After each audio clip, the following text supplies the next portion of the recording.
ప్రార్థనా పరుడు కాబట్టి వెంటనే ప్రజలను నడిపించడానికి కదా ఆయన ఎన్నుకునేది. ఎవరిని నడిపించడానికండి? ప్రజలను నడిపించడానికి ఎన్నుకునే వాడికి ప్రార్థన లేకపోతే ఎన్నుకుంటాడా దేవుడు? ఆ మొదటి వచనంలోనే యెహోషువలో ఉన్న లీస్ట్ అండ్ మోస్ట్ క్వాలిటీ ఏంటో దేవుడు మనకు చూపించాడు. అతడు ప్రార్థనా పరుడు. దేవుని స్తోత్రం. అప్పుడు అంటున్నాడు 2వ వచనంలో, నా సేవకుడైన మోషే మృతి పొందాడయ్యా, కాబట్టి నువ్వు లేవాలి ఈసారి, నీవును ఈ జనులందరూ ఈ యోర్దాను నది దాటి ఇశ్రాయేలుకి ఇచ్చుచున్న దేశానికి వెళ్ళండి. నేను మోషేతో చెప్పినట్లు మీరు అడుగుపెట్టి ప్రతి స్థలమును మీకు ఇస్తాను అని చెప్పి 5వ వచనంలో అంటాడు. ప్రత్యేకంగా యెహోషువతో మాట్లాడుతున్నాడు. ఎందుకంటే మోషే తర్వాత ఇంతటి బాధ్యత ఎత్తుకునే వాడికి ధైర్యం ఇవ్వాలి కదండి. కాబట్టి దేవుడు పని అప్పచెప్పాడు, ఇప్పుడు ధైర్యం ఇస్తున్నాడు. ఎలాగంటే తెలుసా, నీవు బ్రతుకు దినములన్నిట ఏ మనుషుడిని నీ ఎదుట నిలవలేకుంటాడు. నేను మోషేకి ఎలా తోడై ఉన్నానో నీకు కూడా అలాగే తోడై ఉంటాను అని దేవుడు భరోసా ఇస్తున్నాడండి. దేవుని స్తోత్రం. దేవుని యొక్క వాక్కును పొందుకునే ధన్యత, దేవుని చేత ఎంపిక కాబడే ధన్యత, దేవుని చేత భరోసా పొందుకునే ధన్యత ఎవరికి ఉంటుంది? ప్రార్థకులకే ఉంటుంది. దేవుని స్తోత్రం. అంటే అతడు ఎంత ప్రార్థనాపరుడైతే, ఎంత సేవ మీద ఆసక్తి ఉంటే, మోషే చనిపోయిన తర్వాత వెంటనే దేవుడికి యెహోషువ గుర్తు రావడం అనేది చిన్న విషయం కాదు. గుర్తు రావడమే కాక నువ్వు లేచి మోషేలాగే నువ్వు నడవాలి. నేను మోషేకి ఎలా తోడై ఉన్నాను, నీకు అలాగే తోడుంటాను. అంటే అర్థం ఏంటండి? మోషే నాకు ఎలా కనిపిస్తున్నాడో నువ్వు కూడా అలాగే కనిపిస్తున్నావయ్యా. మోషేలో ఉన్న అర్హతలన్నిటినీ నేను వీడియో చూశానయ్యా, కాబట్టి నేను నీకు తోడై ఉంటాను. నీ జీవిత దినములనేటప్పుడు ఎవ్వరు కూడా నీ ఎదుట నిలవలేకుండా ఉంటారు అని చెప్తున్నాడండి. దేవుని స్తోత్రం. అయితే మాట చూడండి, 6వ వచనం అంటాడు, నిన్ను విడువను. దేవుని స్తోత్రం. ఆయన వాగ్దానాలు చూస్తున్నారా? ఆయన వాగ్దానాలు ఎవరికి ఇవ్వాల్సిన వాగ్దానాలు అండి? అవన్నీ గొప్ప ప్రార్థన పనులకు ఇవ్వాల్సిన వాగ్దానాలు యెహోషువకు ఇస్తున్నాడు. అంటే అర్థం ఏంటి? యెహోషువ బేసిక్ ప్రార్థన పరుడు. ఏమండి? నేను విడువను, ఇంకా నిన్ను ఎడబాయను, ఎవ్వరము కలిగి ధైర్యంగా ఉండు, వారికి ఇచ్చేదనని నేను వారి పితరులతో ప్రమాణం చేసిన ఈ దేశం నిశ్చయముగా నీవు ఈ ప్రజలకు స్వాధీనము చేశాను. 8వ వచనంలో చెప్తున్నాడు ఏంటో తెలిసిన, ఈ ధర్మశాస్త్ర గ్రంథములు నీకు బోధింపక తప్పిపోకూడదు. ఏంటండి? దానిలో రాయబడిన వాటన్నిటి ప్రకారము చేయుటకు నీవు జాగ్రత్త పడినట్లు దివారాత్రులు దాన్ని ధ్యానించిన యెడల నీ మార్గము వర్తిల్ల చేసుకుని చక్కగా ప్రవర్తించదు. దేవుని స్తోత్రం. ఎప్పటి వరకు నీ క్వాలిటీస్ని చూసి నేను బాధ్యత అప్పగించాను. ఇక మీదట కూడా నువ్వేం చేయాలి? ధర్మశాస్త్రాన్ని దివారాత్రులు ధ్యానించాలి, దాని ప్రకారం నువ్వు నడుచుకోవాలి, దాని ప్రకారం నువ్వు బోధింపక మానకూడదు. అంటే వాక్యాన్ని బోధించే బాధ్యత కూడా ఎవరికి అప్పగించాడు? దేవుడు యెహోషువకు అప్పగించాడు.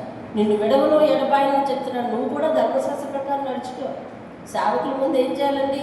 వాక్య ప్రకారం నడవండి, వాక్య ప్రకారం నడవండి. ఎంతసేపు వేలెత్తి చూపించడం అలవాటు అయిపోతే మొట్టమొదటి మోసం అయిపోయింది ఎవరంటే సేవకులే. కాబట్టి మరి పాటించని చెప్పే వాళ్ళు ఏం చేయాలంటే పాటించి తీరాలి. కాబట్టి ధర్మశాస్త్ర గ్రంథమందు ఏ ఒక్క విషయం బోధించక మానకూడదు, తప్పిపోకూడదు. నువ్వు ధర్మశాస్త్ర గ్రంథాన్ని జాగ్రత్తగా పాటిస్తే అవి చెప్తున్నాడు కదా, నీవు జాగ్రత్త పడినట్లు వాటన్నిటి ప్రకారం చేయడానికి నువ్వు జాగ్రత్త పడాలి. సేవకుడికి చెప్తున్నాడు, వాటన్నిటి ప్రకారం చేయడానికి నువ్వు జాగ్రత్త పడాలి, దేవారాత్రంలో దాన్ని ధ్యానించాలి. అప్పుడు నీ మార్గమును వర్ధిల్ల చేసుకుందువు. నేను నీకు ఆజ్ఞించున్నాను కదా, నేను నీకు చెప్పాను కదా. ఏమని చెప్పాడు? ఎప్పటికడికి ధైర్యంగా ఉండు, దిగులు పడకు, జడేకు, నీవు నడుచు మార్గం అంతటిలో నీ దేవుడు అంటున్నాడు. ఎవరి దేవుడు అంట? అది యెహోవా, యెహోషువ దేవుడు అంట. అంటే ఒక వ్యక్తిని పట్టుకొని దేవుడు నీ దేవుణ్ణి నేను అని చెప్పగలుగుతున్నాడంటే యెహోషువలో గొప్ప ప్రార్థనా జీవితం ఉందని పరిశుద్ధాత్ముడు తెలియజేస్తున్నాడు. దేవుని స్తోత్రం కదా. పరిశుద్ధాత్ముడు మనకు తోడుగా ఉండాలి అంటే, మన మార్గములు వర్ధిల్ల చేయాలి అని అంటే, నిన్ను విడవను ఎడబాయని వాగ్దానం ఇవ్వాలి అని అంటే మనము ముందుగా ప్రార్థన పనులు కావాలి. ప్రార్థనా పనులు కావాలి, ధర్మశాస్త్రాన్ని పఠించే వాళ్ళం కావాలి, ధర్మశాస్త్ర ప్రకారం అనుసరించే వాళ్ళం అవ్వాలి. దేవుని స్తోత్రం కాదు. ఈ 3 క్వాలిటీస్ దేవుడు చూస్తే దేవుడు మనకి ఇలాంటి గొప్ప వాగ్దానాలు ఇస్తాడండి. దేవుని స్తోత్రం కలుగుతుంది. హల్లెలూయా. అయితే ఇతడు మోషే తర్వాత ఇశ్రాయేలు ప్రజలందరినీ కూడా కనానుకు నడిపించిన వాడు అయ్యాడు. దేవుని స్తోత్రం కలుగుతుంది కాక. హల్లెలూయా. కాబట్టి ఇప్పుడు అతను చేసిన ప్రార్థనలు కొన్ని చూద్దాము. ఆయన అవసరతలు ఎలా వచ్చాయి, దేవుని మీద అతడు ఏ రీతిగా ఆధారపడ్డాడు అనే విషయాలను చూద్దాం. చూడండి 3వ అధ్యాయం వచ్చేసరికి 3వ అధ్యాయము 5వ వచనం చూడండి. ప్రజలను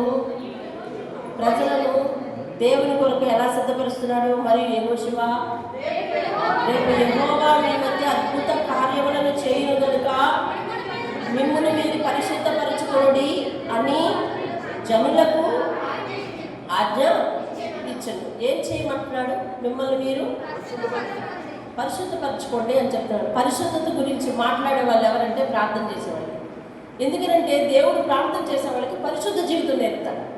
పరిశుద్ధ జీవితం ఆయన నేర్చుకున్నాడు కాబట్టి, ఆయన అలవర్చుకున్నాడు కాబట్టి ప్రజలందరికీ హెచ్చరిస్తున్నాడు. ఏమనంటే రేపొద్దున మీకు దేవుడు అద్భుతాలు చేయాలంటే, మీ మధ్య ఆశ్చర్యకార్యాలు చేయాలంటే మీరు పరిశుద్ధంగా సిద్ధపడాలి అని చెప్తున్నాడు. దేవుని స్తోత్రం కలుగుతుంది. అంటే మోషే వెనక ఉండి ఒక పరిశుద్ధ జీవితాన్ని, ప్రార్థన జీవితాన్ని అలవర్చుకున్నాడు.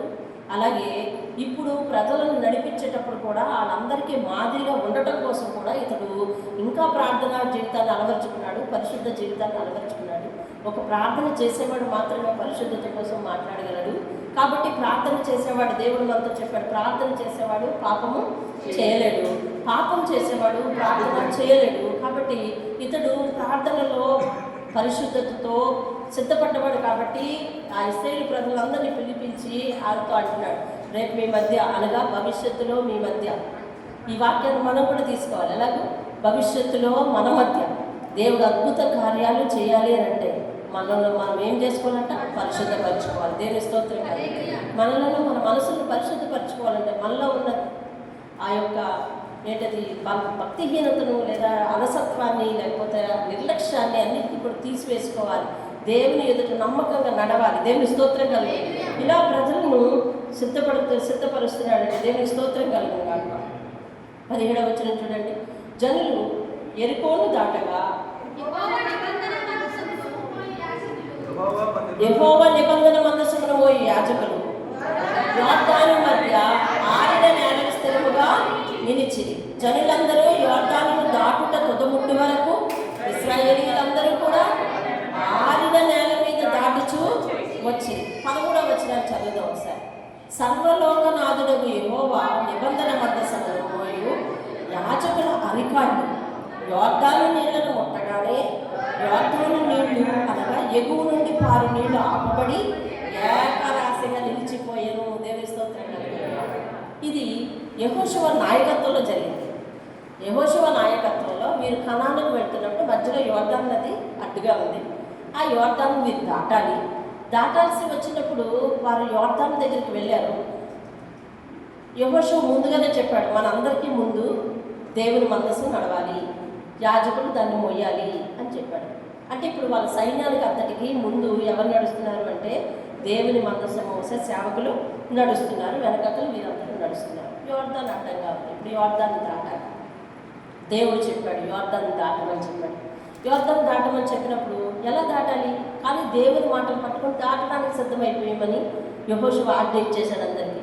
ఆయన దాటమన్నాడు, మనం దాటుదాము, నిలబడదాము అని చెప్పి సిద్ధం చేశాడు. నది ఉందని ఎలాగెళ్తాం అని వాళ్ళు అంటున్నప్పుడు, లేదు మనము మోసే కాలంలో చూసాం కదా, ఎర్ర సముద్రము మరి కాయలుగా మరి చీలి నీళ్లు పెద్ద రాశి వలె నిలబడిపోవటం చూసాం కదా. మరి అది గుర్తు చేశాడో ఏమో, బైబిల్లో అవన్నీ రాయలేదు, కానీ గుర్తు చేసి బలపరిచాడో మరేం బలపరిచాడు. ఇదంతా యోర్దాను నది, అది సముద్రాన్ని దేవుడు నిలబెట్టాడని చెప్పాడో ఏమో. మరి యాజకుల కాళ్ళంట యోర్దాను మంచును వెళ్ళి ఆ తడిలో నిలవబడగానే ఎగువ నుంచి పారే నీళ్ళల్లో కూడా అక్కడ రాశిగా నిలబడిపోయాడండి. దేవుని స్తోత్రం. హల్లెలూయా. అనుకోండి, అక్కడ మీ పైనుంచి చూస్తే, పైనుంచి చదువుకుంటే మరి అవి కూడా జాగ్రత్తగా ఆపబడిపోయాయి అనేసి రాసి ఉంటుంది. ఇప్పుడు 17వ వచనం కంక్లూషన్ మనం చదువుతున్నాం. జనులు యెరికో ఎదుటను దాటగా యెహోవా నిబంధన మందసము మోయు యాజకులు యోర్దాను మధ్య ఆరిన నేలను స్థిరముగా నిలిచిపోయారు. జనులందరూ యోర్దానును దాటుట తుదముట్టు వరకు ఇశ్రాయేలీయులందరూ ఆరిన నేల నాయకత్వంలో దేవుడు 2 పాయలుగా చేసేస్తే, యెహోషువ నాయకత్వంలో దేవుడు యోర్దాను 2 పాయలుగా చేసేసి నదిలాంటి సముద్రం ఉన్న స్థలంలో, నది ఉన్న స్థలంలో ఇశ్రాయేలును ఆరణ్యాల మీద నడిపించాడంటే దేవుని స్తోత్రం కలగాలి. ఆయన మొదట చెప్పాడు, నేను మోషేకి తోడై ఉన్నట్లు నీకు కూడా తోడై ఉంటానని. అంటే మోషే ఎటువంటి అద్భుత కార్యాలు చేశాడో అలాంటి అద్భుత కార్యాలను ఈ సేవకుల చేత దేవుడు చేయించాడు. దేవుని స్తోత్రం కలగాలి. మోషే లాంటి ఒక గొప్ప నాయకుడిని మరొకసారి తయారు చేయడానికి దేవుడు సిద్ధపడ్డాడు. దేవునికి స్తోత్రం కలగాలి. ఒక నాయకుడిని సిద్ధపరచాలన్నా, ఒక నాయకుడిని ఏర్పాటు చేసుకోవాలన్నా దేవునికి కావలసిన మినిమం అనగా కనీస అర్హత ఏంటంటే ప్రార్థనా జీవితం అండి. దేవుని స్తోత్రం కలగాలి. ఎవరిలో అయితే ప్రార్థనా జీవితం ఉంటుందో వారిని దేవుడు వాడుకుంటాడండి. లేకపోతే మన బ్రతుకు మనం బ్రతికామా, వెళ్ళామా, వచ్చామా అన్నంత వరకే. కానీ దేవునికి ఉపయోగపడాలి అంటే ఖచ్చితంగా మనలో ఏముండాలి అని అంటే ప్రార్థనా జీవితం ఉండాలి. దేవుని స్తోత్రం కలగాలి. తర్వాత చూద్దాం 4వ అధ్యాయం 14వ వచనం అంటాడు, ఆ దినమున యెహోవా ఇశ్రాయేలీయులందరి ఎదుట యెహోషువను గొప్ప చేశాడు. దేవుని స్తోత్రం. ఎందుకని గొప్ప చేశాడు? ఆయన మాట ఏమంటే అది జరుగుతుంది. యోర్దానును చూసి వాళ్ళందరూ కలవరపడి ఉండొచ్చు. ఒక మాట చెప్పాడు ఏమనంటే, మోషే సమయంలో మనము దేవుడు కార్యం చేస్తే ఎర్ర సముద్రం పాయలు అయిపోయేటట్టుగా మనం చూసాము. కాబట్టి ఇప్పుడు దేవుడు ఏదో కార్యం చేస్తాడు. మనం యోర్దాను దగ్గరికి వెళ్ళి నిలబడదామంటే నిలబడ్డారు అంతే. ఆయన మాట ప్రకారం నిలబడ్డారు, అక్కడ కార్యం జరిగింది. ఎప్పుడైతే యెహోషువ ఒక మంచి నాయకుడిగా, ఒక మంచి ప్రార్థనాపరుడిగా, ఒక మంచి దైవజనుడిగా వారి మధ్య ఉన్నాడో దేవుడు వారి మధ్య యెహోషువని ఏం చేస్తాడంటే గొప్పగా చేస్తాడంటే. దేవుని స్తోత్రం కదా. అంటే మనుషుల మధ్య మనం గొప్ప కావాలి అంటే మన సాయశక్తిలా, మన కష్టార్జితంతో, మన ధనంతో మనం గొప్పలే కాలేం, కానీ దేవుడు గొప్ప చేయాలండి. దేవుని స్తోత్రం కదా. ఆ మాట స్పష్టంగా చదవండి మీరు. ఆ దినమున యెహోవా ఇశ్రాయేలీయులందరి ఎదుట యెహోషువను గొప్ప చేసిన కనుక వారు మోషేను గౌరవించినట్లుగా అతని బ్రతుకు దినములన్నీ కూడా ఆయనను గౌరవించిరి. దేవుని స్తోత్రం. అంతేనా? మోషేను గౌరవించినట్లుగా యెహోషువను గౌరవిస్తారు. అంటే దీని అర్థం దేవుడు మోషేకు తోడై ఉండినట్లుగా యెహోషువకు తోడై ఉన్నాడు. దేవుని స్తోత్రం కదా. దాని అర్థం మోషే ప్రార్థన జీవితంలాగా యెహోషువ ప్రార్థన జీవితం ఉంది. దేవుని స్తోత్రం కదా. ఆయన దృష్టిలో మోషే తర్వాత మోషేలా కనిపిస్తున్నాడండి యెహోషువ. దేవుని స్తోత్రం కలగదు. 24వ వచనం చూడండి, మీరు ఎల్లప్పుడూ మీ దేవుడైన యెహోవా యందు భయభక్తులు నిలుపుటకును మేము దాటు వరకు మీ దేవుడైన యెహోవా తానే మా ఎదుట ఎర్ర సముద్రమును ఎండ చేసినట్లు మీరు దాటు వరకు మీ ఎదుట యోర్దాను నీళ్లను ఎండ చేసినని చెప్పి ఈ సంగతి వారికి తెలియపరచను. దేవుని స్తోత్రం కలుగునుగా. అయ్యా, ఆనాడు ఎర్ర సముద్రం ఎందుకలా నిలబడిపోయింది? ఈనాడు యోర్దాను ఎందుకలా నిలబడిపోయింది? మీరు యెహోవా మీద భయభక్తులు నిలుపునట్లుగా నిలబడిపోయింది. దేవుని స్తోత్రం చెప్తున్నాడు. ఏమని ప్రజలను బలపరుస్తున్నాడు. ఎందుకు మన మధ్య అద్భుతాలు జరుగుతాయి? ఎందుకు మన జీవితంలో అద్భుతాలు జరుగుతాయి? ఎందుకు మన జీవితంలో అసాధ్యాలు సాధ్యాలుగా జరుగుతాయి? దేవుని యందు భయభక్తులు స్థిరంగా నిలపాలని. మన జీవితాల్లో అద్భుతాలను చూసామా? మన జీవితాల్లో అద్భుతాన్ని చూసామా? ఎందుకు అద్భుతం జరిగిందంటే తెలుసా?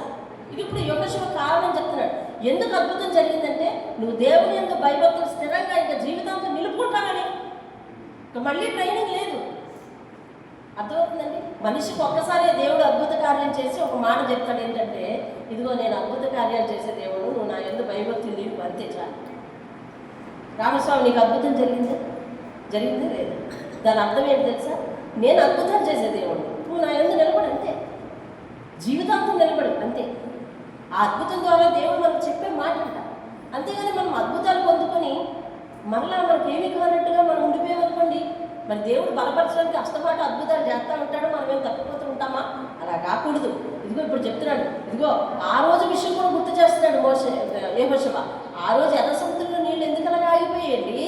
ఈ రోజు యోర్దాను నదిలో నీళ్ళు ఎందుకలా ఆగిపోయాయి అంటే దేవుని యందు మీరు భయభక్తులు నిలుపుటకు.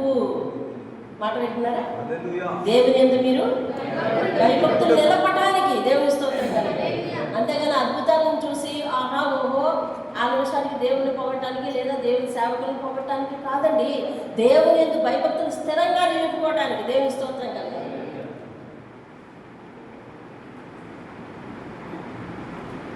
ఓకే, నేను మాట్లాడచ్చు కదా. దేవుని యందు భయభక్తులు స్థిరంగా నిలబడ్డానికి. అంతేగాని మన భయభక్తులు చెదిరిపోకూడదు. దేవుని స్తోత్రం. ఈరోజు మనం ఒకలాగా మేలు చేసినప్పుడు ఒకలాగా, తర్వాత ఒకలాగా ఉండడానికి వీల్లేదు. దేవుని స్తోత్రం. మాట విందాం చూడండి. 5వ అధ్యాయం 1వ వచనం చదువుతాను. వారు దాటుచుండగా ఇశ్రాయేలు ఎదుట నుండి యెహోవా యోర్దాను నీళ్లను ఎండ చేసిన సంగతి యోర్దానులకు పడమటి దిక్కునున్న అమోరీయుల రాజులందరూ, సముద్రములో ఉన్న కనానీయుల రాజులందరూ వినినప్పుడు వారి గుండెలు చెదిరిపోయి వారికి ధైర్యం లేదంట వీళ్ళని బట్టి. దేవుని స్తోత్రం. అంటే ఇశ్రాయేలీయులను బట్టి వాళ్ళకి ఏం లేదంటండి, ధైర్యం లేదు. వీళ్ళంటే ఏమేస్తుంది అనమాట, భయం వేస్తుంది. అదే అంటే దేవుడు చుట్టుప్రక్కల ప్రజలకు అమ్మో వారి దేవుడు అనిపించాడు అనమాట. దేవుడికి స్తోత్రం కదా. ఎవరి నాయకత్వంలో? యెహోషువ నాయకత్వం. మోషే నాయకత్వంలో ఐగుప్తీయులందరూ అన్నారు అమ్మో వారి దేవుడు.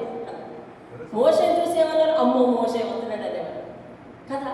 సేమ్ ఇప్పుడు కూడా ఆ చుట్టుప్రక్కల ప్రజలందరికీ కూడా దేవుడు ఏం చేశాడంటే ఇశ్రాయేలీయులన్నా యెహోషువ నాయకుడన్నా భయం పుట్టించాడంటే. దేవుని స్తోత్రం. 12వ వచనాన్ని చూద్దాం చూడండి. ముఖ్యమైన విషయాలు మాత్రమే మీకు జ్ఞాపకం చేస్తున్నాను. అదిగో చూడండి. మరునాడు వారు వీరు కనాను వెళ్ళిపోయారు, కనాను చేరిపోయారు. చేరిపోయిన తర్వాత ఏమైందని తెలుసండి, కనాను దేశంలో పంట తిన్నారండి వాళ్ళు.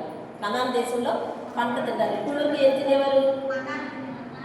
అరణ్యంలో ఆకాశం నుండి వచ్చే మన్నాను తినేవారు. యెహోషువ నాయకత్వంలో, మోషే నాయకత్వంలో వారు అరణ్యంలోనికి వచ్చారు. అరణ్యంలోనికి వచ్చిన తర్వాత దేవుడు అరణ్యంలో వారిని పోషించడానికి సాధారణ ఆహారం వాళ్ళకి లేకపోతే ఆకాశం నుండి మన్నాను కురిపించాడు. దేవుని స్తోత్రం. యెహోషువ నాయకత్వంలో వారిని అరణ్యంలోంచి ఊర్లోనికి నడిపించాడు. అప్పుడు వాళ్ళు మామూలు ఆహారం తినడం మొదలుపెట్టారు. ఆకాశం నుంచి మన్నాను స్టాప్ చేశాడు. దేవుని స్తోత్రం. చూడండి. మరునాడు వారు ఈ దేశపు పంట తిరుగుచుండగా మన్నా మానిపోయాను. దేవుని స్తోత్రం కలుగునుగా. హల్లెలూయా. ఇంకా చివర కనాను దేశపు పంట వారు తినిరి అని ఉంటుంది. దేవుని స్తోత్రం. 13వ వచనం చూడండి. యెహోషువ యెరికో ప్రాంతంలో ఉన్నప్పుడు అతను కన్నులెత్తి చూడగా దూసిన కత్తి చేత పట్టుకొని ఉన్న ఒకడు అతని ఎదుట నిలిచి ఉండెను.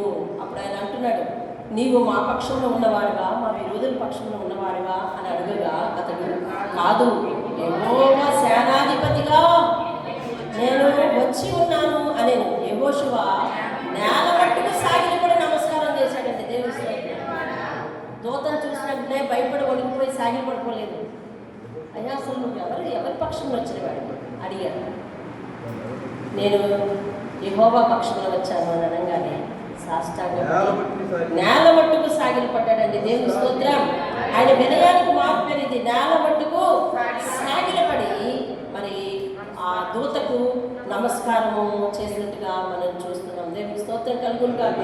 6వ అధ్యాయం 27వ వచనం చూద్దామండి. మనం ఆయన యొక్క చరిత్ర అంతా చదవాలి అంటే మనం చదవలేము. కానీ చూడండి, ఇక్కడ ఒక ఇన్సిడెంట్ జరిగింది. ఏంటంటే వినండి. వారు హాయి అనే ఒక ప్రాంతం ఉంది, వారితో యుద్ధానికి వెళ్ళాలి. అది శపితమైన ప్రాంతం. ఆ శపితమైన ప్రాంతంలోంచి ఏది తెచ్చుకోవద్దని దేవుడు వారికి ఆజ్ఞాపించాడు. అయితే వారిలో ఆకాన్ అనే ఒక అతను, ఆకాను పేరు చెప్పండి, ఆకాన్ అనే అతను ఏం చేశాడంటే శపితమైన దాంట్లో నుంచి కొంత తీసుకుని వచ్చాడు. ఇప్పుడు శపితమైనది వారి మధ్య ఉంది. ఎవరి మధ్య? ఇశ్రాయేలీయుల మధ్య ఉంది. ఇప్పుడు మళ్ళీ వీళ్ళు మరుసటి రోజు ఏం చేశారంటే మళ్ళీ యుద్ధానికి వెళ్ళారు. మళ్ళీ యుద్ధానికి వెళ్తే ఇప్పటి వరకు వారికి అపజయం అనేది లేదు. కానీ ఈరోజు ఏం జరిగింది? నిన్న చిన్న అవిధేయత జరిగింది. ఏంటో అవిధేయత? ఎవరికీ తెలియకుండా వారిలో ఒకడు ఆకాన్ అనేవాడు శపితమైన దాంట్లోంచి కొంత తీసుకొచ్చి తన దగ్గర పెట్టుకున్నాడు. ఈ విషయం ఎవరికీ తెలియదు, ఒక్కరికే తెలుసు. ఎవరతను? దేవుడికి తెలుసు.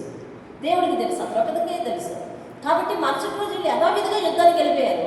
దేవుడు వద్దన్న పని చేసి యుద్ధానికి వెళ్ళిపోయిన తర్వాత ఇప్పటి వరకు వారికి అపజయం లేదు. కానీ ఈవేళ వాళ్ళు ఇంచుమించు 36 మంది చనిపోయారండి. 36 మంది చనిపోయారు. ఎవరు? వెంటనే యెహోషువకు భయం వచ్చేసింది.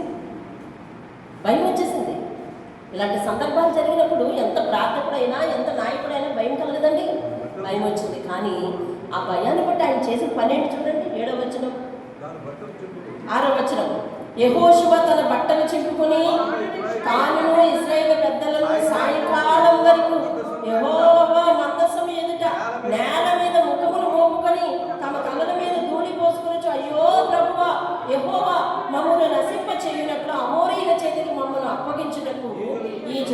యోర్దాన్ని ఎందుకు దాటించేది? ప్రభువా కిందన ప్రభువా కనికరించు అని అని ప్రార్థన చేస్తున్నాడు. 9వ వచనం, కనానీయులు దేశ నివాసులందరూ విని మమ్మల్ని చుట్టుకుని మా పేరు భూమి మీద ఉండకుండా తుడిసివేస్తే ఘనమైన నీ నామం గురించి మేము ఏమి చేయాలి అని ప్రార్థించాడండి. అర్థమైందండి?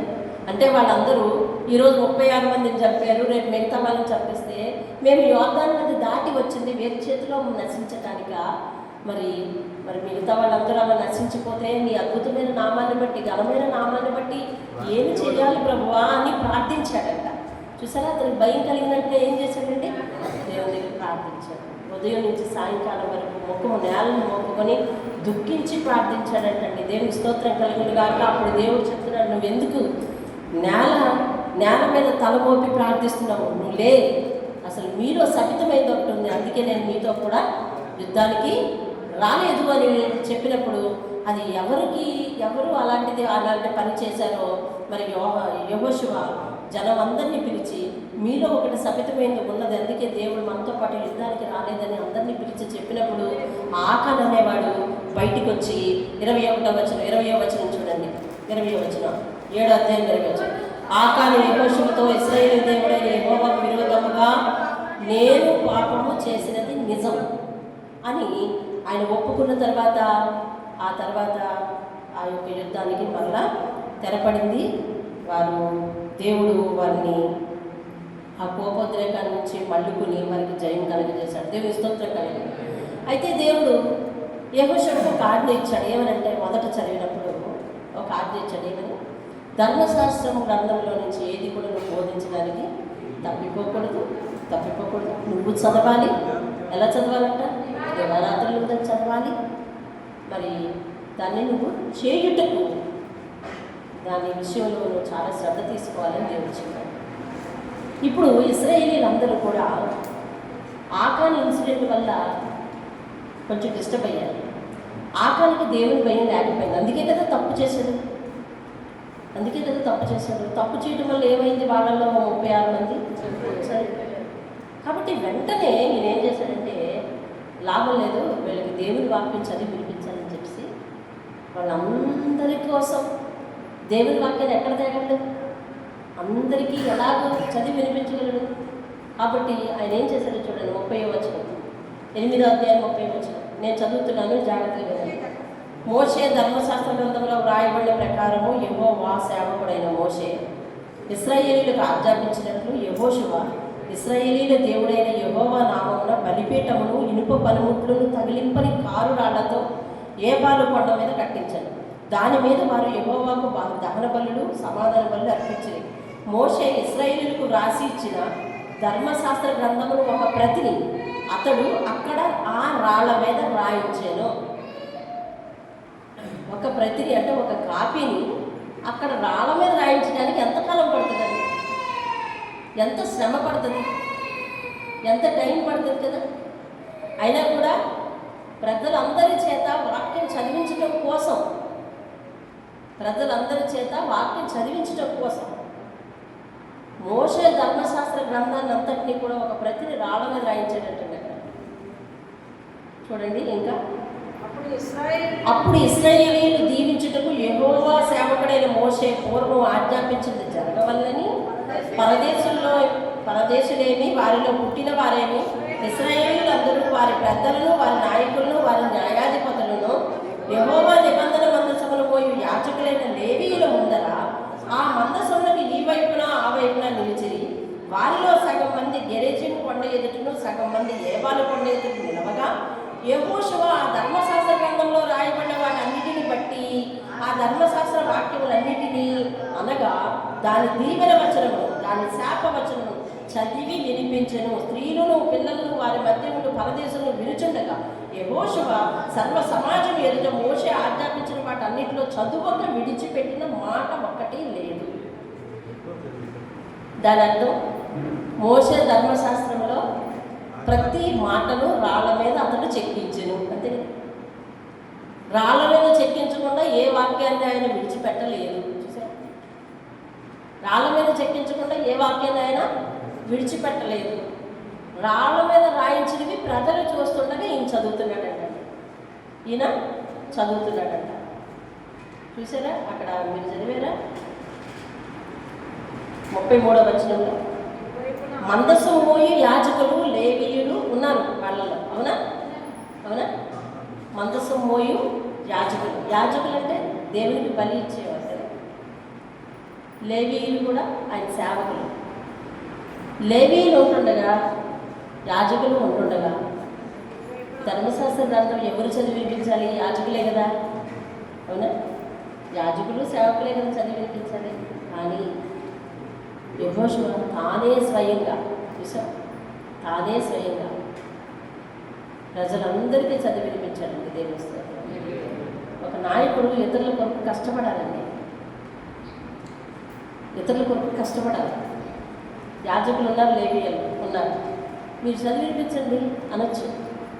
కానీ వాక్యాన్ని చదవటంలో ఆసక్తి కనపరిచి ఆయనే స్వయంగా వారందరికీ కూడా, ఎందుకంటే దేవుడు మొదటి ఆజ్ఞ ఇచ్చాడు ఏమని?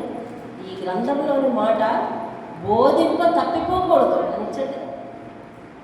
బోధింప తప్పిపోకూడదు అంటే నీది కూడా బాధ్యత అని ఎప్పుడైతే దేవుడు తన భుజం మీద బాధ్యత పెట్టాడో ఆ బాధ్యత తన బాధ్యత. అలాంటి బాధ్యత నెరవేర్చే వాళ్ళు ఎంతోమంది ఉన్నా కానీ దేవుడు తన మీద పెట్టిన బాధ్యతను తాను నిర్వర్తించడానికి ఇప్పటి వరకు ఎంతమంది పరివారం పెట్టి ఆ రాళ్ళ మీద చెక్కించాడో. నేను ఇప్పటికి బాగా అలసిపోయాను కాబట్టి చదివించే బాధ్యత మాత్రం మీదే అనలే. దేవుడు చెప్పిన మాటను చెప్పినట్టుగా చేసే వారిని దేవుడు బహుగా దీవిస్తాడండి. దేవుని స్తోత్రం. అంతేగాని కొంచెం ఉల్లలిసిందని, కొంచెం కష్టమైందని, కొంచెం మనసుకు బాధ నొప్పిందని అని మనము దేవుని దగ్గర మన వెర్షన్ మార్చకూడదు. ఎప్పుడు కూడా మన వెర్షన్ మార్చకూడదు. వెర్షన్ అతను చాలా అలసిపోయి ఉండవచ్చు కదా. అవును, అంత పనిని చేయించాడంటే చాలా అలసిపోయి ఉండవచ్చు. అసలు వాళ్ళకి రాళ్ళ మీద చెక్కించడానికి, ఆ పైకి ఎక్కడానికి వాళ్ళకి ఏ సాధనాలు ఉన్నాయి, ఏమేమి ఉన్నాయి, ఏమేమి ఏర్పాట్లు చేశాడు, అవన్నీ ధర్మశాస్త్రం వర్ణించలేదు. కానీ ఒక మనిషిగా ఆలోచిద్దాం, ఒక జ్ఞానం ఉన్న మనుషులుగా ఆలోచిద్దాం. వాళ్ళకి ఎంత కష్టమైంది, ఎంత శ్రమపడి ఉంటాడు. ఎండల్లో ఎలా రాసి ఉంటారు, రాత్రులు రాత్రా వాళ్ళు ఎండల్లో ఎలా రాసి ఉంటారు, పగలంతా ఎలా రాసి ఉంటారు. కానీ అంత అలసిపోయిన పని ఇతను చేసినా కానీ ధర్మశాస్త్ర గ్రంథాన్ని నేను చదివినిపిస్తానని చదివి వినిపించాడండి. దేవుని స్తోత్రం. అంటే ప్రజలందరికీ వాక్యం తెలియటం, వాక్యం చదవటం అనేది చాలా ముఖ్యమైన పని అని వాక్యం చెప్తుంది. మీ అందరిలో చదువు రాని వాళ్ళ చేతులు చదువు రానివాడు షబీన బైబిల్ చదవడం రాదు నీకు. చదువు రానివాడు అంటే బైబిల్ చదవడం రానివాడు. నీకు వచ్చినప్పుడు నా జరిగించింది. ఒక ఇద్దరు ముగ్గురు ఉన్నారు అంతేనండి. అంటే మిగిలిన వాళ్ళందరూ ఏం చేయాలి? ఖచ్చితంగా ధర్మశాస్త్ర గ్రంథం చదవాలి. ఎంత ఎసెన్షియల్, ఎంత ముఖ్యమని చెప్పితే దేవుడు యెహోషువ అంత కష్టపడ్డాడు. మీకు ఇంకో విషయం తెలుసా? ఎంతసేపు అక్కడే ఉండిపోతారు, అదే ప్రాంతంలో ఉండిపోతారా? ఇంకా వాళ్ళు విస్తరించాలి కదా.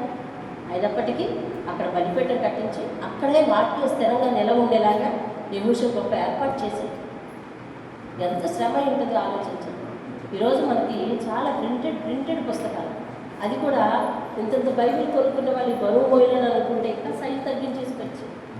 అర్థమైతే మరి కంటి చూపు బాగోకపోతే సైజు పెంచుకోవచ్చు. ఎలా వీలైతే అలాగండి. ఇప్పుడు మనకి బైబిల్ నాకు కంటి చూపు కనిపించట్లేదు సరిగా అంటే పెద్ద బైబిల్, నేను దీన్ని మోయలేకపోతున్నానంటే చిన్న బైబిల్. ఎక్కడ పడితే అక్కడ మనతో కూడా పట్టుకెళ్ళిపోవడానికి సౌకర్యం ఉన్నప్పటికీ, దేవుడు అక్షర జ్ఞానం మనకి ఇచ్చినప్పటికీ మన వాక్యాన్ని చదవకుండా నిర్లక్ష్యంగా ఉంటాం. నిజంగా ఇవాళ ఒక ప్రశ్న అడిగితే, ఇవాళ మీరందరూ దేవుని సన్నిధిలో ఉన్నారు, అబద్ధం ఆడకుండా దేవుని వాక్యాన్ని ఎంతమంది చదివారు అని కానీ నేను అడిగితే మీరు ఎంతమంది ధైర్యం కొట్టుకోగలరు? నేను అడగను. ఎందుకంటే మీ ఆత్మ సాక్షి ప్రశ్న మీకే కదా. ఎంతమంది మీరు ఇవాళ చదవాల్సిన పోర్షన్ 10 అధ్యాయాలు 5 అధ్యాయాలు ఎంతమంది చదివారు? ఇవాళ ఏముంది బిజీ? కొన్ని ఉంటే దేవుని వాక్యం చదవరా? ఉంటే దేవుని పని చేయరా? బిజీ ఉంటే దేవుని పని చేయకూడదా? ఈ ప్రశ్నలన్నీ దేవుడు ఒకదాని వల్ల ఒకటి వేసుకుని పోతే మన ఈ ఎత్తిన తలలా అంచెలంచెలుగా కిందకి దిగవలసిందే కదా.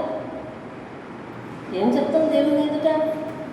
ధర్మశాస్త్రంలో ఎంత చదవటం చాలా ముఖ్యమైతే రాళ్ళ మీద రాయిస్తాడండి. రాళ్ళ మీద రాయించడం, ఒక అక్షరం రాళ్ళ మీద రాయించడం అంటే అంత చిన్న విషయమా? ధర్మశాస్త్రం అంటే 5 కాండాలు రాయించాలి, ఆజ్ఞలన్నింటినీ వాళ్ళకి చదివి వినిపించాలి. మహానుభావుడు ఎలా నిలబడి చదివాడో, ఎలా చెప్పించాడో, అంతసేపు ఎలా చదివాడో అర్థమైందండి. మనం కూర్చొని చదవలేదు, మన ఇంట్లో దర్జాగా కుర్చీలో జారపడి చదవచ్చు, కూర్చొని చదవచ్చు, ఏమండి ఎలా పడితే అలా చదవచ్చు. అయినా కూడా ఎప్పటికిప్పుడు మీలో మీ మనసులో మీరు చేతులు ఎత్తుకొని నేను వాటిని చదివేశానని అది కష్టం. చూడండి, ముందుకెళ్దాం. దేవుడు ఆ యొక్క వాక్యం యొక్క ఇంపార్టెన్స్ని ఖచ్చితంగా దేవుని వాక్యంలో చక్కగా రాసి ఉంచాడు. దేవుని స్తోత్రం కలుగును గాక. హల్లెలూయా. మరి ముందుకెళ్దాం మనము. అలాగే 10వ అధ్యాయం 12వ వచనం. ఇక్కడ అమాలేకీయులతో వారికి యుద్ధం వచ్చింది. వినండి, అమాలేకీయులతో వారికి యుద్ధం వచ్చింది. యుద్ధం వస్తే దేవుడు కూడా యుద్ధానికి సాయం చేయడానికి వచ్చాడు. మీరు పైనుండి చదువుకుంటే అద్భుతంగా ఉంటుంది. అక్కడ దేవుడు వడగండ్లు కురిపించేస్తే వడగండ్లన్నీ శత్రువుల మీద పడితే, నిజానికి వీళ్ళు యుద్ధం చేసి చంపే మనుషుల కంటే వడగండ్ల చేసి చచ్చిపోయిన మనుషులు ఎక్కువ. అంటే యుద్ధం ఎవరు ఎక్కువ చేశారు? ఆ మిగిలిన వాళ్ళను కూడా యుద్ధం చేసి గెలవడానికి పొత్తుపోయింది. పొత్తుపోతే యెహోషువ ఈ యుద్ధాన్ని రేపు వాయిదా వేద్దాం అనుకోలేదు. ఎలాగైనా ఈరోజు ఈయన సంగతి తేల్చేయాలని అనుకుని ఒక మాట అనుకున్నాడు. ఈ వ్యక్తులు ఇంకా ఇలా ఉంటే బాగుండు కాసేపు అనుకున్నాడు. అనుకుని ఎందుకు అనిపించిందో ఆయనకు, యుద్ధము చీకటి అయిన తర్వాత చీకటి పడుతున్న వేళ ఏం చేస్తారంటే విరమిస్తారు ఎక్కడైనా అది యుద్ధం రూలు. కానీ ఇతను ఏమనుకున్నాడంటే ఈ రోజులో వీళ్ళ సంగతి తేల్చాలని అనుకుని దేవుడు ప్రార్థన చేశాడు. అతనికి ఎందుకు అలా తట్టిందో తెలియదు, ఓ ప్రార్థన చేశాడు. చూడండి, యెహోవా ఇశ్రాయేలీయుల ఎదుట అమోరీయులను అప్పగించిన దినమున ఇశ్రాయేలీయులు వించుండగా యెహోషువ యెహోవాకు ప్రార్థన చేశాడు. సూర్యుడా, గిబియోన్లో అంటే గిబియోన్లో సూర్యుడు ఉదయిస్తుంటాడు కాబట్టి అక్కడ ఆగిపో. చంద్రుడా, నువ్వు అయ్యాల్లో నిలిచిపో. జనులు తమ శత్రువుల మీద పగ తీర్చుకునే వరకు సూర్యుడు నిలిచిన చంద్రుడు ఆగాడు. 11వ వచనం. సూర్యుడు ఆకాశ మధ్యమున నిలిచి ఇంచుమించు ఒక నాడల్లా అస్తమింప త్వరపడలేదు. యెహోవా ఒక నరుని మనవి వినిన ఆ దినము వంటి దినము దానికి ముందే కానీ దాని తర్వాతే కానీ ఉండలేదు. దేవుని స్తోత్రాలు. హల్లెలూయా. ఎంత ప్రార్థన పరుడైతే ఆయన ప్రార్థన దేవుడు వింటాడు. చూశారు, ఒకటి ఇటువంటి అద్భుతం కోసమే కాదు, దేవుని దృష్టిలో మోషే చనిపోయిన తర్వాత ఒక నాయక లక్షణాలు ఉన్న, ప్రార్థనా లక్షణాలు ఉన్న, ప్రార్థనా పరుల లక్షణాలు ఉన్న, విశ్వాస లక్షణాలు ఉన్న ఒక నాయకుడుగా దేవుని కంటిలో పడ్డాడు అని అంటేనే ఆయన గొప్ప ప్రార్థన పరుడండి. దేవుని స్తోత్రం. హల్లెలూయా. ఎంత చక్కగా ఆయన సృష్టిని ఆపినట్టు అంతకు ముందే కానీ అంత తర్వాత కానీ ఎక్కడ జరగలేదు అని ఒక చరిత్రలో నిలిచిన ఒక ప్రార్థనా పరుడు అయిపోయాడు యెహోషువ. దేవుని స్తోత్రం కలిగి. లేకపోతే 22వ అధ్యాయం ఇంకా చాలా ఉంది, చాలా విషయాలు మనం తెలుసుకోవాలి. కానీ మనకి ఉన్న సమయం చాలా తక్కువ కాబట్టి 22వ అధ్యాయం వద్దాం. చూడండి, 22వ అధ్యాయం 4వ వచనాన్ని నేను చదువుతున్నాను. మొదటి వచనాన్ని నేను చదువుతున్నాను. యెహోషువ రూబేనీయులను గాదేనీయులను మనశ్శాబ్ద గోత్రపు వారిని పిలిపించి వారితో ఇట్లా నేను 4వ వచనం క్లుప్తంగా చదివాను. ఇప్పుడు మీ దేవుడైన యెహోవా మీ సహోదరులతో చెప్పినట్లు వారికి నెమ్మది కలుగజేసి ఉన్నాడు. కాబట్టి మీరిప్పుడు యెహోవా సేవకుడైన మోషే యోర్దాను అద్దరిని మీకు స్వాస్థ్యంగా ఇచ్చిన దేశంలో మీ నివాసాలకు తిరిగి వెళ్ళండి. అయితే మీ పూర్ణ హృదయముతోనూ మీ పూర్ణ ఆత్మతోనూ మీ దేవుడైన యెహోవాను ప్రేమించుచు ఆయన మార్గములన్నిటిలో నడుచుకునుచు ఆయన ఆజ్ఞలను కైకొనుచు ఆయనను హత్తుకుని ఆయనను సేవించుచు యెహోవా సేవకుడైన మోషే మీకు ఆజ్ఞాపించిన ధర్మశాస్త్రమును అనుసరించి నడుచుకుంది. అతడు ఇలాగ చెప్పిన తర్వాత వారిని దీవించి వెళ్ళనప్పగా వారు తమ నివాసములకు పోయి. దేవుని స్తోత్రం కలుగుతున్నాడు. హల్లెలూయా.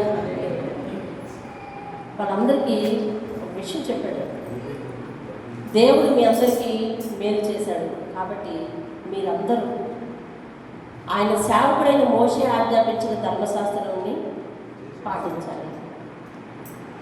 ఇప్పుడు ఈయన నాయకత్వంలో ధర్మశాస్త్రం ఎక్కడికి వచ్చిందండి? రాళ్ళ మీదకి వచ్చేసింది కదా. చదువుకోవచ్చు కదా.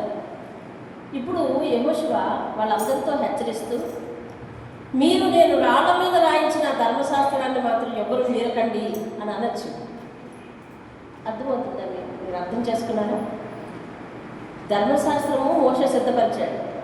ఈయన ప్రజలకు చెప్తూ ఏమంటాడంటే, మోషే, యెహోవా సేవకుడైన మోషే నియమించిన ధర్మశాస్త్రాన్ని మీరెవ్వరు కూడా మీరిపోకూడదు అంటున్నాడు.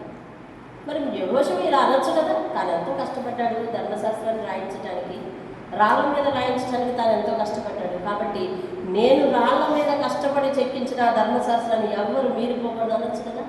కానీ అతనిలో ఆ వినయం, అతనిలో తన యొక్క యజమానిని గుర్తుపెట్టుకున్న సంగతి, ఎంతో వినయ మనస్కుడు యెహోషువ. దేవుని దగ్గర వినయము దేవుని ఆశీర్వాదాలన్నిటినీ ఆ మనిషికి సొంతం చేస్తున్నాడు. దేవుని దగ్గర విధేయత ఆయన ఆశీర్వాదాలన్నింటినీ ఆ మనిషికి సొంతం చేస్తున్నాడు.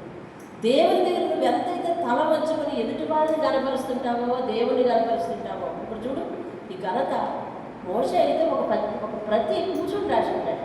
కానీ యెహోషువ ఎలా రాశాడంటే, ఎలా రాయించాడంటే చాలా కష్టపడ్డాడు. కానీ తన యొక్క ఘనత కాదు, ఇక్కడ మోషేనే దేవుడు ఎక్కువగా వాడుకున్నాడని ఆయన దృష్టిలో అనిపించి ఈయన అంటాడు, యెహోవా సేవకుడైన మోషే ఆజ్ఞాపించినట్లు, యెహోవా సేవకుడైన మోషే చెప్పినట్లు, యెహోవా సేవకుడైన మోషే అని పదే పదే ఆ యజమానులు గుర్తు చేసుకోవడం, దేవుని కనపరచమని ప్రజలను ప్రోత్సహించడం, పూర్ణ మనసుతో, పూర్ణ ఆత్మతో, పూర్ణ హృదయంతో మీ దేవుడిని యెహోవాను మీరు అనుసరించాలి అని చెప్పటం, భక్తిని నేర్పటం, ఆ యజమానిని దేవుణ్ణి గనపరచటం ఎంతో గొప్పగా చేస్తున్నారండి. దేవుని స్తోత్రం కలుగుతుంది. అంటే ఎదుటి వారిని గనపరిచే తత్వం, దేవుణ్ణి గనపరిచే తత్వం తనలో చాలా ఉంది.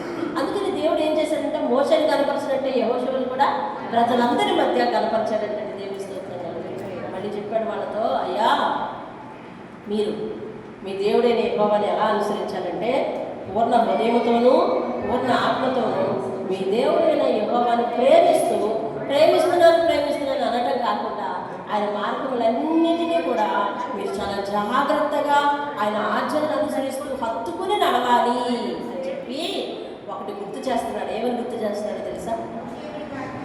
ఏమని గుర్తు చేస్తున్నాడంటే, ఆ రోజు ఆకాను సపితమైంది తెచ్చుకున్నాడు. అవునా? ఆ రోజు ఆకాను దేవుడు వద్దన్న పనిని చేశాడు. ఒక మంచి నాయకుడు ఎప్పుడూ మంచే కాకుండా కొన్ని విషయాలు, ఇదిగో కీడు వచ్చే విషయాలు ఇలా ఉంటాయి, మంచి వచ్చే విషయాలు ఇలా ఉంటాయి, అన్నీ చెప్పాలి. ఆయన ఏం చేశాడు? దేవుని యందు ఎలా నివసించాలో చెబుతూ ఎలా నివసించకూడదో కూడా చెప్తున్నాడు. ఎలా చెప్తున్నాడు తెలుసండి? ఆ రోజు ఆకాను సబితమైంది తెచ్చుకున్నాడు. ఒక్క ఆకాను ఒక్కడికి శిక్ష వచ్చిందా? అంతకుముందు 36 మంది చచ్చిపోలేదా? కాబట్టి మీలో ఏ ఒక్కరు అవిధేయతగా నిలబడినా మీ కుటుంబం అంతటి మీదకి ఆ కష్టం, ఆ శాపం వస్తుంది. చాలా జాగ్రత్తగా ఉండాలన్నా మీరు అని హెచ్చరిస్తున్నాడు. చూడండి 20వ వచనం చూడండి, 22-20. జనము కుమారుడైన ఆకాను ప్రతిష్ఠితమైన దాని విషయంలో తిరగబడినప్పుడు ఇశ్రాయేలీల సర్వ సమాజం మీదకి కోపం రాలేదా అడుగుతున్నాడు వాళ్ళని. తన దోషం వలన ఆ మనిషి ఒక్కడే మరణమయ్యాడా? అంటే మీరు చాలా జాగ్రత్తగా ఉండాలి. ఏ వ్యక్తి దోషం చేస్తే ఆ వ్యక్తి ఒక్కడికే దోషం కాదు, మరి ఆ వ్యక్తి వలన మొత్తం సమాజానికి దోషం వస్తుంది. సమాజం అంటే కుటుంబానికి దోషం వస్తుంది. కాబట్టి అందరూ చాలా జాగ్రత్తగా దేవుని నడుచుకోవాలి, యెహోవాను ప్రేమించాలి, ఆయన ఆజ్ఞలను గైకొని నడుచుకోవాలి, ఆయన హత్తుకొని నడుచుకోవాలి. దేవుడు వద్దని ఏ పనిని కూడా మన మధ్య ఉంచుకోకూడదు.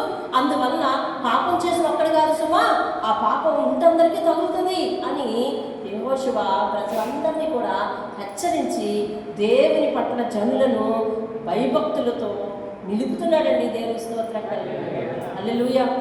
కాబట్టి ఆయన చెప్తున్నాడు, ఆయన ప్రజలందరినీ బలపరుస్తున్నాడు, దేవుని దగ్గర స్థిరపరుస్తున్నాడు. ఏమండి? వాక్యాన్ని చదివేటట్టు బలపరుస్తున్నాడు, ప్రార్థన చేసేటట్టు బలపరుస్తున్నాడు, దేవుని యందు స్థిరంగా నిలబడేటట్టు బలపరుస్తున్నాడు. మరి ఇన్ని చేసే చివరిలో ఆయనది ఒక సాక్ష్యం చెప్తున్నాడు. ఎలాగంటే 24వ అధ్యాయం 15వ వచనము, యెహోవాను సేవించుట మీ దృష్టికి కీడని తోస్తే. ఇవన్నీ కూడా మీరు అక్కడి నుంచి ఇక్కడి వరకు అన్నీ చదువుకుంటే యెహోవా చేసిన మేలులన్నిటినీ యెహోషువ మరొకసారి అందరికీ వివరిస్తున్నాడు. మీరు ఒక మాట వినాలి. 22వ వచనము, 22వ అధ్యాయము 1వ వచనం చదవండి. యెహోషువ రూబేనీయులను, అంటే రూబేలు వంశస్థులను, గాదీ వంశస్థులను, మనష్షే అర్థగోత్రపు వారిని పిలిపించి వారితో ఇట్లా, నేను ఎక్కడి నుంచి తెలుసా, 22వ అధ్యాయం నుంచి 24వ వచనం వరకు, 24వ అధ్యాయం వరకు వారితో మాట్లాడుతున్నాడు. అంటే మొత్తం దేవుడు చేసిన కార్యాలన్నీ పేరు పేరున జ్ఞాపకం చేసుకుంటూ వచ్చి, మీరు యెహోవా ధర్మశాస్త్రమందు తప్పిపోవద్దు, ఆయన పూర్ణమైన మనసుతో అంగీకరించండి. అలాగనే చెప్పాడు, పూర్ణ ఆత్మతో అంగీకరించండి. యెహోవాను హత్తుకుని మోషే ఆజ్ఞాపించిన ఆజ్ఞలన్నింటిలో మీరు దేన్ని తప్పిపోకుండా నడవండి. ఆకాను ఆ రోజు పాపం చేసినందుకు ఆకాను ఒక్కడే నాశనం అవ్వలేదు. అతని పాపం చేసిన ఫలితము చాలా మంది మీదకి వచ్చింది. అలా మీలో ఏ ఒక్కరో పాపం చేసినందుకు మీ ఒక్కరే పోరు, మిగిలిన వాళ్ళకు కూడా అది చుట్టుకుంటుంది. కాబట్టి పాపం జోలికి పోకుండా జాగ్రత్తగా ఉండండి. ఇదిగో మీలో ఎవరికైనా యెహోవాను సేవించడం భారమని తోస్తే కనుక, అప్పుడు చెప్తున్నాడు చూడండి, యెహోవాను సేవించుట మీ దృష్టికి ఎవరిని సేవించదరో చదవండి. నది అందరినీ మీ పితరులు సేవించిన దేవతను సేవిస్తారో, అమోరీల దేశంలో మీరు నివసిస్తారు కదా, ఆరు దేవతను సేవిస్తారో, నేడు మీరు కోరుకోండి. మీరు ఎవరిని సేవింప కోరుకునేను కానీ నేను నా ఇంటి వారను యెహోవానే సేవించదము. నేను నా ఇంటి వారు ఎవరిని సేవిస్తాను? ఇది బైబిల్లోనే ఒక ముఖ్యమైన సాక్ష్యం అండి.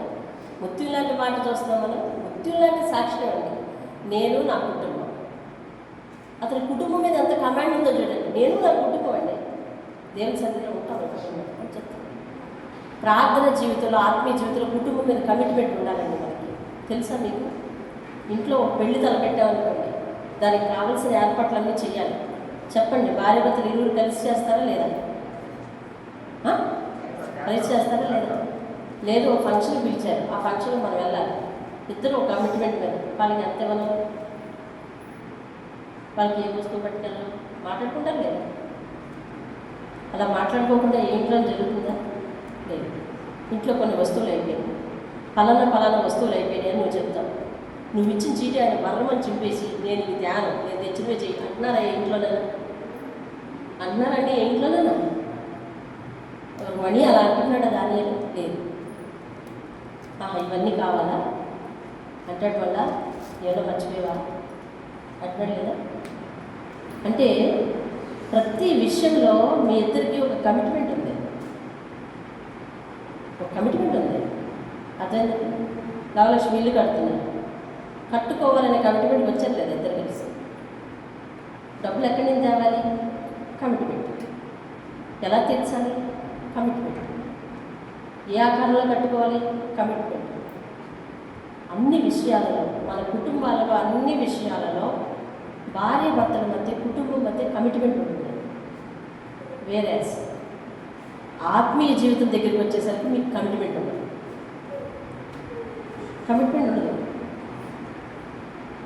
ఆత్మీయ జీవితం దగ్గరికి వచ్చేసరికి మీకు కమిట్మెంట్ ఉండదు.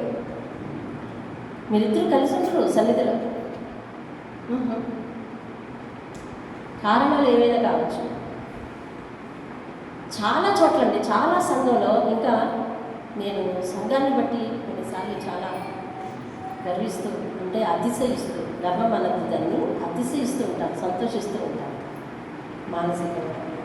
వచ్చిన వారు కూడా మొన్న మన ఇంట్లో ఏం జరిగింది, వాడ మీద కార్యక్రమం, కృతజ్ఞతా కూడిక జరిగితే బయట నుంచి మ్యూజిక్ ప్లేయర్స్ వచ్చారు. ఏదేంటనేది ఏదో ఆపరేట్ చేసే ఆయన వచ్చారు. అలాగే వేరే ప్రాంతం నుంచి, జాషువల్ ప్రాంతం నుంచి సేవకులు వచ్చారు. వాళ్ళందరూ ముక్తకంఠంతో ఒక మాట అన్నారు, ఏమంటే చాలా సంఘాల్లో స్త్రీలు ఒక్కరే ఎక్కువ మంది ఉంటారమ్మా, పురుషులు 4, 2 ఒకరు ఉంటారు. కానీ మాకు ఆశ్చర్యం వేస్తుంది, మీ సంఘంలో పురుషులు ఎలాగ ఏ రేషియోలో ఉన్నారు, స్త్రీలు అదే రేషియోలో ఉన్నారు. కుటుంబంగా కలిసి రావడం అది ఎంత ధన్యతమ్మా, కుటుంబంగా దేవుని దగ్గర ఉండడం అది ఎంత అసలు చెప్పుకోదగ్గ విషయం. అపవాది ఈ రోజుల్లో ఏ ఇంట్లో ఆడదాన్ని మగవాడిని కలిపి పంపిస్తుంది మందిరానికి. వాళ్ళ కాళ్ళకు అడ్డుపడిపోతుంది కదా. మగాడు వస్తే ఆడోళ్ళు రారు, ఆడవాళ్ళు వస్తే మగవాళ్ళు రారు. అసలు ఆడవాళ్ళు నమ్ముకుంటే మగాళ్ళకి ఎప్పటికీ రక్షణ లేదు. మీకు తెలుసా, నేను 6వ తరగతి చదువుతున్నప్పటి నుంచి కుటుంబాన్ని చూస్తున్నాను. 6వ తరగతి చదువుతున్నప్పటి నుంచి కుటుంబాన్ని చూస్తున్నాను. ఇప్పుడు నా వయసు ఎంత, నా మనవరాలు కూడా 6వ తరగతికి వచ్చేసేలాగా ఉంది. కానీ వాళ్ళ ఇంట్లో ఒక్క ఆత్మ రక్షింపబడలేదు తెలుసా, ఒక్క ఆత్మ రక్షింపబడలేదు. ఆవిడే ఇంకా ఆవిడే అర్థమైందండి. అడుగడుగున మన ఇళ్ళలో మేలులు. ఈ మేలు నేను చర్చిలో ప్రార్థన చేయించాను, దేవుడు మేలు చేశాడని ఒక్క మాట పెదవి విప్పి చెప్పలేనటువంటి అసమర్థత. మీకు అబద్ధం, నాకు నిజం. నాకు 6వ తరగతి దగ్గర నుంచి అది తెలుసు. ఇప్పటికే స్టిల్ ఒక్క ఆత్మ. ఇంకో విషయం చెప్పిన, ఒక అద్భుత విషయం. ఇన్ని సంవత్సరాల కాలంలో ఆమె దేవుని దగ్గర ఉంది, కానీ ఆదివారానికి కమిట్ అవ్వలేదు. ఆదివారం అంటే కమిట్ అవ్వలేదండి. నేను ఆదివారం నా ప్రాణం ఎక్కడ ఉండదు, దేవుని మందిరంలో ఉంటుంది, నేను కమిట్మెంట్ రాలేదు. నేను అంటున్నా, సంసారంలో అన్ని విషయాల్లో కమిట్మెంట్ ఉంది. ఇదిగో 40 దినాలు క్రమం తప్పకుండా వెళ్ళాలి. ముందు రోజు నుంచి ఏనాటి నుంచి సిద్ధపరచుకున్నాం ఇవన్నీ. కమిట్మెంట్ ఏది మన ఫ్యామిలీస్లో తెలుసా? నేను ముస్లిం ఏరియా వెళ్తున్నాను, చదువు చెప్తాను, ఉద్యోగం చేయడానికి. వాళ్ళకి రంజాన్ మాసం ఇది 30 దినాలు. వాళ్ళకి ఉపవాస క్రమం మనకి వింతగా అనిపించవచ్చు, కానీ చాలా కష్టమైన ఉపవాస క్రమం. ఎలా తెలుసా? వాళ్ళు తెల్లవారు 4 గంటలకి భోజనం చేశారు, సాయంత్రం 6 తర్వాత భోజనం చేయాలి. ఈ మధ్యలో 3 సార్లు నమాజ్కి ఎంటర్ అవ్వాలి. నమాజ్కి ఎక్కడ ఎంటర్ అవ్వాలి? మందిరం. రోజుకు 3 సార్లు మందిరానికి వెళ్ళాలి. నాకు తెలిసింది, వాళ్ళ మధ్య నివసిస్తున్నాను కదా, తెలుస్తుంది. ఉదయం 4 గంటలకు తిన్నవాడు చెయ్యి కడిగిన తర్వాత కుక్క కూడా, నువ్వు కూడా నోట్లోకి మింగకూడదు. ఎప్పటి వరకు? అది చాలా కఠినమైందండి. ఉదయం ఎంత ఫుల్గా తినేసినా దాని మీద కుక్క కూడా మింగకూడదండి, గుటక కూడా వేయకూడదు. అలా 30 మాసాలు కఠినమైన అదంటారు దీక్షతో కూడినట్టుగా వాళ్ళు ఏ పని పెట్టుకోరండి. ప్రతి ఒక్కరు కూడా దేవుని మందిరంలో రోజుకు 3 సార్లు లేదా శుక్రవారం 5 సార్లు. శుక్రవారం వాళ్ళకి పవిత్రమైన రోజు. శుక్రవారం 5 సార్లు నమాజ్కి ఎంటర్ అవుతారు. మీరు దేవుని మందిరానికి ఎన్నిసార్లు వస్తారని రోజు? నిజంగా మనం వచ్చే క్రమం చూస్తే అటు హిందువుల్లో అంత ఎర్లీయెస్ట్ ఉండదు, అంత ఎర్లీగా మనం పాటించము, వీళ్ళల్లో అంత దీక్షగా మనం పాటించము. నిజానికి అద్భుతాలు చేసే నిజమైన సృష్టికర్తను మనం కలిగి ఉన్నాము, కానీ మనలో అంత ఇంటెన్షన్ ఉంది. అంటే మనకి దేవుడు మన కోసం, మనల్ని బతిమాలి మన కోసం ప్రాణం వచ్చిన దేవుడు కాబట్టి మనకు అంత చులకన. నిజంగా వాళ్ళు చేసే అది చూస్తే కమిట్మెంట్ అండి. ఇంకా నాకు ఆశ్చర్యం కలిగించిన విషయం ఏంటంటే, వాళ్ళలో కొంతమంది ఆడవాళ్ళు ఉపవాసం ఉండరు, కొంతమంది వాళ్ళు సేవకు సమర్పించుకుంటారు. ఎలా? ఈ 30 దినాలు కూడా మసీద్ దగ్గర ఎవరు వంటలు చేయాలి? అందరూ పడుకుని ఉంటే ఎవరు వంటలు చేస్తారండి? 4 గంటల కన్నా అందరి కంచాల్లోకి రావాలి అంటే ఎన్ని గంటలు వండాలి? పిల్లలు చెప్తున్నారు, ఎవరు ఎలా చేస్తారని, ఎక్కడి నుంచి తెస్తారు, క్యాటరింగ్గా లేదండి. మా మసీద్ ఆవరణలోనే ఉంటారు. కొంతమంది కేటాయించబడిపోతారండి దీనికి. 30 దినాలు కూడా రాత్రి తెల్లవారు నిద్ర లేకుండా చేస్తారు. మళ్ళీ సాయంత్రం వాళ్ళకి వడ్డించి అవన్నీ సర్దుకున్న తర్వాత ఎప్పుడు పడుకోవాలి, ఎప్పుడు లేవాలండి. మళ్ళీ వాళ్ళు కూడా వీళ్ళతో పాటు నమాజ్కి వచ్చారు. ఆడవాళ్ళు ప్రత్యేకంగా పెట్టుకుంటారు, ఆడవాళ్ళు మగవాళ్ళు కలిసి కాదు. ఆడవాళ్ళు మగవాళ్ళు మసీదుల్లోనికి ప్రవేశం లేనట్టుంది, నాకు క్లియర్గా తెలియదు. లేదు ఆడవాళ్ళు వేరేగా పెట్టుకుంటారు. ఎంత కమిట్మెంట్ అండి! 40 దినాల ఈ ఉపవాస దినాల్లో మీరు ఎంతమంది ఉపవాసం ఉంటారు? అందులో మీ కమిట్మెంట్ ఎంత, రెగ్యులారిటీ ఎంత? రోజుకు గంటన్నర కోసం కమిట్మెంట్ ఏది? ఈ వీడియో అందరినీ తెలిసి చూడమనండి మీ ఫ్యామిలీస్ని, అలాగే ఇంకా రాని మీ బ్రదర్స్ని అందరికీ చెప్పండి. లేదా నేను కూడా ప్రత్యేకంగా గ్రూప్లో పెడతాను. అయినా చూడడానికి కూడా మీకు తీరకుండా ఆఫ్కోర్స్ ఈ వీడియో మన సన్నిధిలో ఏర్పాటు చేసే ఈ వీడియో బయట వాళ్ళందరూ ఓపెన్ చేస్తారు, కానీ జెన్యూన్గా చెప్పండి, మీరు ఎంతమంది ఓపెన్ చేస్తారు మన వీడియో? ప్రతి వారం ఒకసారి ఓపెన్ చేసి ఒకసారి చూస్తే ఒక వ్యూ వస్తుంది, దానివల్ల ప్రమోట్ అవుతుంది, అధిక మంది చూడడానికి అవకాశం ఉంటుంది. మీరు లైక్లు కొట్టద్దని కూడా నేను విన్నవించి మీకు చెప్పాను. మీరు చాలామంది చేయడం తక్కువ. మీరు 24 గంటలు ఫోన్ పట్టుకునేవాళ్ళే మళ్ళీ, కానీ ఆ విషయం మీద కాన్సన్ట్రేషన్ తక్కువ. మీరు చూసారా, మనము ఎంత మినిమం మన ఇంటిలో పనులు, మన సొంత పనులు మనం చేయకుండా నిర్లక్ష్యం చేస్తున్నాము. అది దేవుని పైన అయినప్పటికీ ఒక సేవకురాలుగా నేను రిక్వెస్ట్ చేశాను, ఏమని, మీరు తప్పనిసరిగా నాకు లైక్లు ఎక్కువ కొట్టాలి, లేకపోతే అది కొట్టాలి, ఇది కొట్టాలి, షేర్ చేయాలి నేను అడగను. మీరు ఓపెన్ చేస్తే చాలు, మన వ్యూ పడటం వల్ల మన సంఘంలో ఒక 80 ఫోన్లు ఉంటే 80 మంది ఇప్పుడే వచ్చేస్తారు. కాబట్టి అది 100 దాటితే ఇంకొంతమంది ప్రమోట్ అయ్యి ఆ వాక్యం కొంతమందికి చేరుతుంది. అందుకని మిమ్మల్ని లైకులు కొట్టమని ఈనాటికి యూట్యూబ్ ఓపెన్ చేసి ఇన్ని సంవత్సరాలు అయింది నేను ఎప్పుడైనా అడిగాను మిమ్మల్ని? లేదు. అంటే మీరు మినిమం కూడా చేయాల్సింది చేయరు. అదేంటంటే మీలో అందరికీ సెల్ ఫోన్స్ ఉన్నాయి. మీలో అందరూ కూడా తెలుసా, మామూలు బయట పని కంటే సెల్ ఫోన్ పట్టుకుని ఎక్కువసేపు ఉంటారు. నాకు తెలుసు. అయినా కూడా మీరు ఆ పని కూడా చేయరు. అదేంటండి. కాబట్టి ఇప్పుడు యెహోషువ చెప్తుంది ఏంటంటే ప్రజలందరినీ సిద్ధపరుస్తున్నాడు. దేవుని కొరకు ఆత్మీయంగా సిద్ధపడాలి, ఒక కమిట్మెంట్ ఉండాలి. బైబిల్ గ్రంథంలో ఎవరు చెప్పలేదు ఇలాంటి సాక్ష్యం, నేను నా కుటుంబం అన్నాడు. అంతే, ఒక కమిట్మెంట్ అండి, కమిట్మెంట్ అంతే. ఆ కమిట్మెంట్ కోసం ఆటంకాలు రాకూడదని ముందు నుంచి ప్రార్థన చేసుకోవాలి. అయ్యా 40 దినాలు నా ఉద్యోగం చేస్తే ఇలా ఉంది, నా పైన యజమాని చూస్తే ఇలా ఉన్నారు, పనికి లీవ్ దొరికే పరిస్థితి లేదు, నువ్వు ఎలా తోవ చూపిస్తావో, ఎలా చేస్తావో అని పూర్తిగా దేవుని మీద ఆధారపడితే ఒక మిరాకిల్ చూసుందేమో, ఒక అద్భుతం జరుగుండేదేమో. ఏదైనా కానీ దేవుని కొరకు మనం నిలబడితే ఖచ్చితంగా దేవుడు మన జీవితాలు అద్భుతాలే చేస్తాడు. దేవుని స్తోత్రం కలుగుగాక. మరి మనం ఈరోజు ప్రార్థనాంశం ఏం ప్రార్థన చేస్తామంటే, యెహోషువ కుటుంబం అంటే నమ్మకమైన కుటుంబ సభ్యులు, విశ్వాసులుగాను, అలాగే నమ్మకమైన పనివారు, సేవకులుగాను దేవునికి మన మందిరంలోంచి లేవాలని ప్రార్థన చేద్దాం. దేవుని స్తోత్రం కలుగుగాక. ప్రతి ఒక్కరు యెహోషువ వంటి సేవకులుగా మారాలి. ప్రతి ఒక్క కుటుంబము యెహోషువ కుటుంబం వంటి కుటుంబంగా మారాలండి. అది ప్రార్థన చేద్దాం, లేద్దాం, ప్రార్థన చేద్దాం.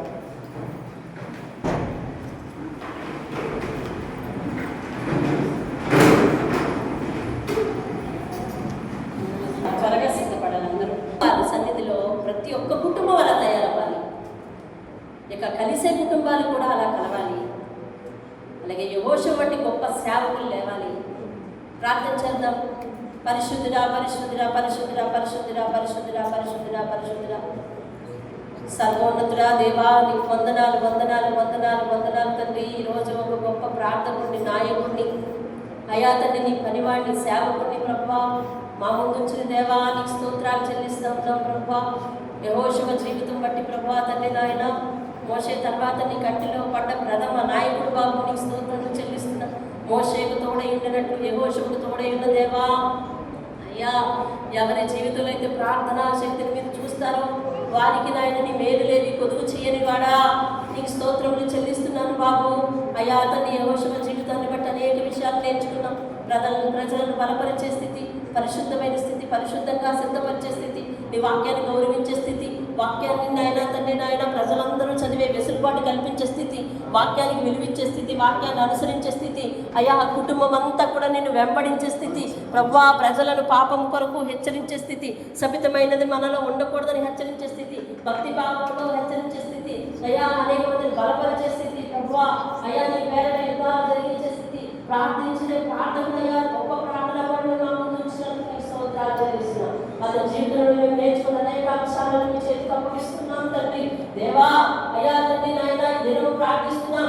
యెహోషువ వంటి సాక్ష్యం మా సంఘంలో అయ్యా నాయన తండ్రి సంఘ కుటుంబాలలో అందరికీ కలిగి ఉండడానికి సహాయం దయచేయండి. ప్రతి విషయానికి ఒక కమిట్మెంట్తో పెడుతున్నారు. ఆత్మీయ స్థితిలో ఒక చక్కని కమిట్మెంట్ ఇవ్వండి దేవా, నీకు స్తోత్రాలు చెల్లిస్తున్నాం ప్రభా.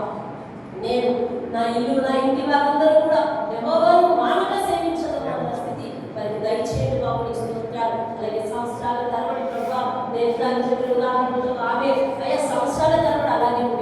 మరి ఎవరికి రక్షణ లేదు, ఎవరికి తను నోరు విప్పి దేవుడు ఇంత గొప్పవాడని చెప్పిన సాక్ష్యం లేదయ్యా. దయచేసి మరి కుటుంబంలో ప్రభా తండ్రి నేను ఒక రక్షణ సాక్ష్యం లేపండి దేవానికి స్తోత్రాలు అయ్యా. మా కుటుంబాలన్నా కాకూడదు, మా తరములన్నా కాకూడదు, యెహోవాను సేవించిన వాళ్ళు మా తరములో మా కుటుంబాల్లో ఉండకూడదు బాబు దేవా. ప్రతి ఒక్కరు కూడా నిన్ను సేవించే వారు ఉండడానికి సహాయం దయచేయండి ప్రభు. ఒక ఫ్యామిలీ కమిట్మెంట్ మాకు నేర్పండి దేవానికి స్తోత్రాలు చెల్లిస్తాం తండ్రి అయ్యా. ఒక ఆత్మీయమైన కట్టుబాటు అయ్యా తండ్రి, నీ దగ్గర క్రమశిక్షణతో కూడిన జీవితం మాకు దయచేయమని ప్రార్థిస్తున్నాను అయ్యా. మీరు ఎవరిని సేవిస్తారో సేవించడం నాకు తెలియదు, కానీ ఇదిగో నేనైతే సృష్టికర్త యెహోవాని సేవించడం నేను నా కుటుంబం అని చెప్పి నాయనా తండ్రి చక్కని సాక్ష్యం ప్రజల మధ్య ఇస్తా ఉన్నాడు దేవా. నీకు వందనాలు చెల్లిస్తున్నాను ప్రభా దేవా.